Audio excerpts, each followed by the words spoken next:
On a tous une raison de vivre et aujourd'hui je vais te parler de l'épiphanie.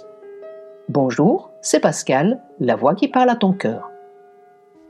Le mot épiphanie vient du grec et signifie manifestation ou révélation. L'épiphanie sans E majuscule, c'est un instant de révélation ou de manifestation. Une idée ou une solution qui te semblait insaisissable devienne brusquement claire. C'est une sorte de déclic qui te fait voir une vérité sur toi, sur les autres ou sur la vie. Une épiphanie est souvent un moment personnel et introspectif, une prise de conscience profonde ou une révélation qui change ta façon de voir les choses. Cela peut être lié à des questions existentielles, émotionnelles ou même créatives. Ce sont des moments où, tout d'un coup, tout fait sens. Tu peux comparer l'épiphanie avec ce qu'on appelle un moment Eureka. Le moment Eureka, inspiré par la légende d'Archimède, est souvent associé à une solution soudaine dans un contexte scientifique, créatif ou technique. C'est un processus de réflexion, parfois inconscient, où l'esprit assemble des pièces de puzzle sans qu'on en soit pleinement conscient, jusqu'à ce qu'une solution surgisse.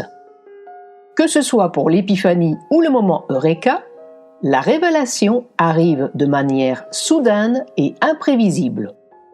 Tandis que l'épiphanie avec un E majuscule, que l'on fête chaque 6 janvier, donc aujourd'hui, est une fête religieuse chrétienne. Elle représente le moment où les mages sont venus rendre hommage et offrir des présents à l'enfant Jésus. Ces mages sont mentionnés dans l'évangile de Matthieu. Ce sont des savants ou astrologues venus de l'Orient, guidés par une étoile brillante. Leur but était de trouver le roi des Juifs qui venait de naître, c'est-à-dire l'enfant Jésus, car ils croyaient que sa naissance avait une signification universelle. Il est à noter que Matthieu n'indique pas combien de mages il y avait. Mais comme il mentionne les 3 cadeaux prestigieux offerts à l'enfant Jésus, la tradition a décidé qu'ils étaient 3.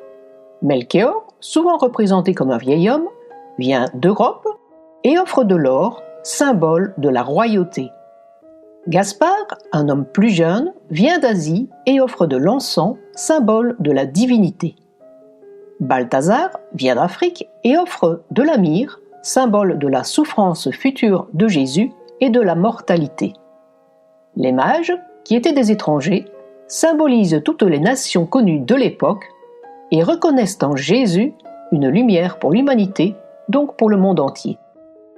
En résumé, l'épiphanie avec un E majuscule, pour les chrétiens, c'est une fête de lumière, d'universalité et de reconnaissance.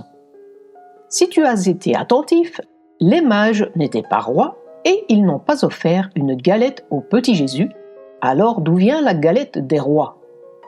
Comme souvent, les fêtes religieuses chrétiennes se sont greffées sur des fêtes païennes préexistantes, en l'occurrence les Saturnales des Romains.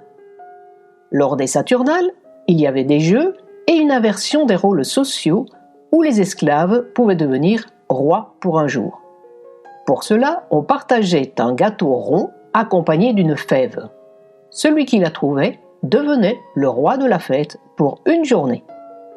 Donc je vous souhaite une bonne galette des rois, de nombreuses épiphanies sans E majuscule tout le long de cette nouvelle année et, si vous êtes chrétien, une belle célébration religieuse de l'épiphanie avec E majuscule. Si tu as aimé cette vidéo, mets un pouce vers le haut et pour ne pas manquer la prochaine, abonne-toi à la chaîne. À la semaine prochaine!